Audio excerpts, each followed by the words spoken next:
Welcome to my channel, Glecious TV.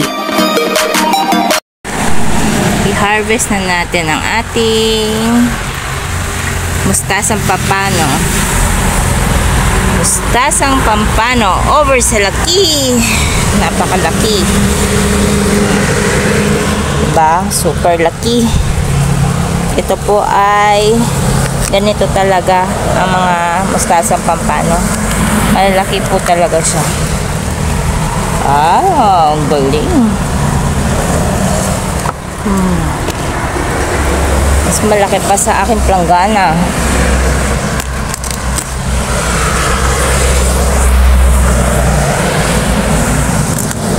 Wow.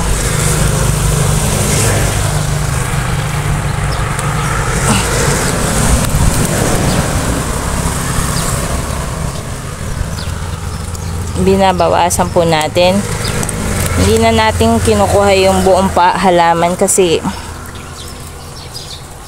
pabubulaklakin natin para bumuto.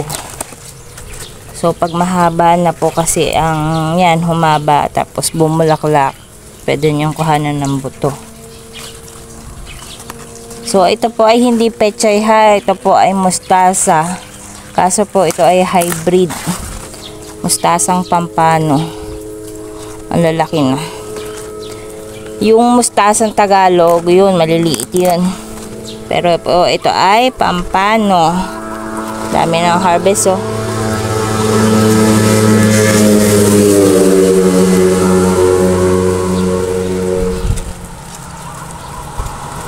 Kinalbo na natin ang ating mustasang pampano. Nagtira na lang tayo ng pwede pa niyang ilaki. So ito ay mustasang pampano din at yan ay lalaki ng ganito rin kalaki. So okay na po ito, madami-dami na, oh. Ang lalaki, grabe. Lampas sa planggana, eh. Ang ganda. Natutuwa ako magtanim nito kasi ang lalaki. Tapos masarap po siya sa suka na may kaunting asukal, paminta at asin. Tapos maraming bawang. Babad sa suka ng ilang araw, preserve. Yan guys, ito yung napahalo na bulaklak. Red. Wow, nag-bloom siya ng ayos, oh. Ang ganda.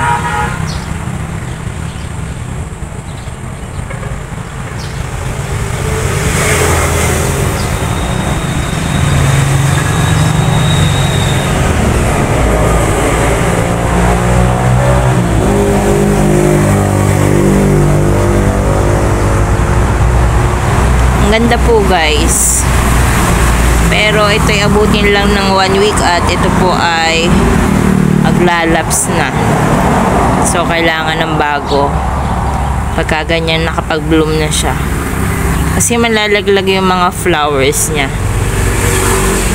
tapos magkakaroon ng seed, tapos after that magiging ting-ting na magbabrown na ang pangit. So, ngayon, habang nagbo-bloom, ay kuhanan na natin ng video habang maganda pa siya. Yan po yung quality ng flower na to. Habang maganda pa siya, ay ganito. At after na magkaroon na po siya ng mga seed, putulin nyo na dito. Tapos, sasanga uli siya. Magkakaroon uli ng mga bagong talbos at bubulaklak uli ng ganyang kaganda. Pero tatanggalin ko siya dito kapag pangit yung outcome niya kasi natatabon yan yung mga photos. Ayan, nalalagas na yung ibang bulaklak, lalo na't ulan ng ulan. Ayan, ganda pa rin ang garden natin kahit na ganitong super ulan.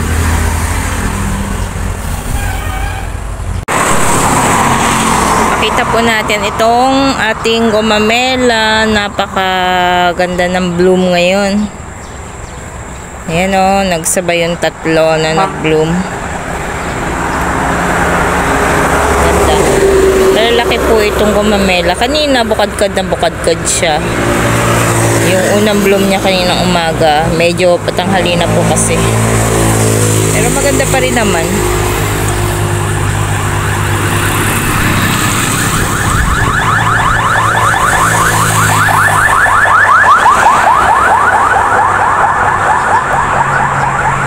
Tabi po tayo ng highway kaya maingay. Ayan. Pasensya na po guys sa ingay.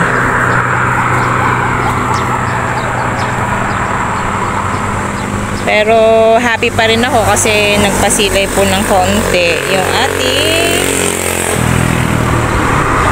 araw. Medyo umaraw po ng konti ngayon, kaso nga lang ay konti lang, pero ang ganda talaga ng flowers, kaya pinature ko, nag-bloom siya ngayon at napalabas ako ng konti kasi nawala ang ulan, ambon-ambon na lang. Ayan, update ko kayo sa Herba Buena natin. Yung ating mint ay medyo malago-lago na, konting-konti na lang at ating pambenta na. Ayan, ang ganda-ganda na yung lago niya.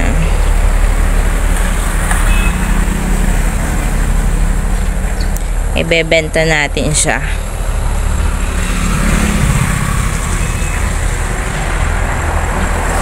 Ito, ang ganda na ng kanyang pagka-lush.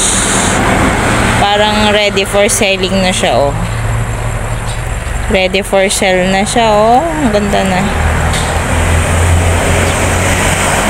Tsaka ito, oh, malago na din. Ready for sell na. So, may napili na po tayo ng dalawa na ready for sell. Ito ay hindi pa kasi maliliit pa yung iba. Ay, makakabawi tayo ng puhunan sa ating mga pots. Ayan.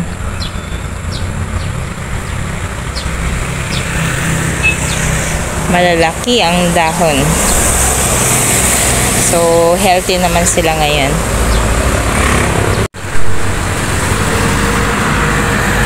Napaka-lush niya. Mga masiswerteng dahon daw sa harap ng ating bakuran.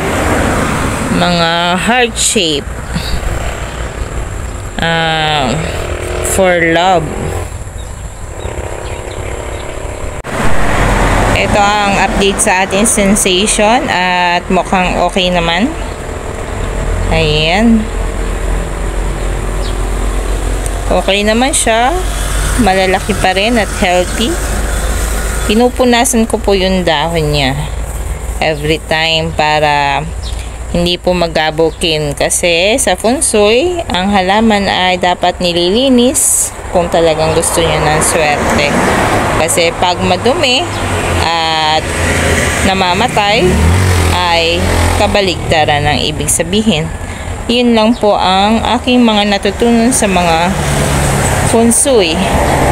So, the more na alagaan yung halaman nyo, the more it can gives sa inyo ng blessing.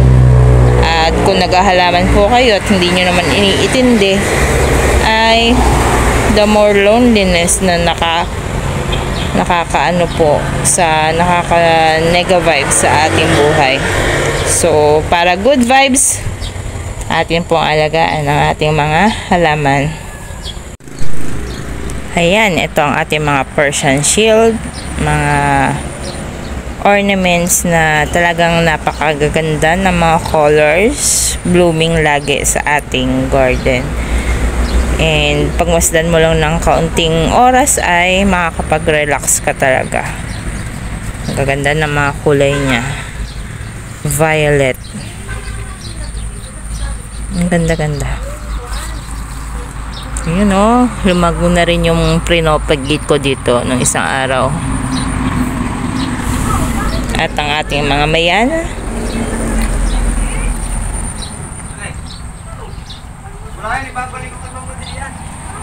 Ayan. Ang gaganda talaga ng ating plants. Medyo dim pa rin.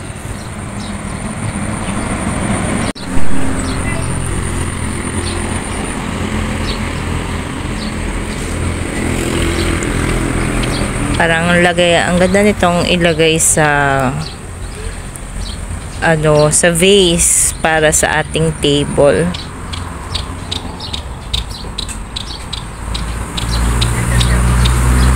Thank you for watching.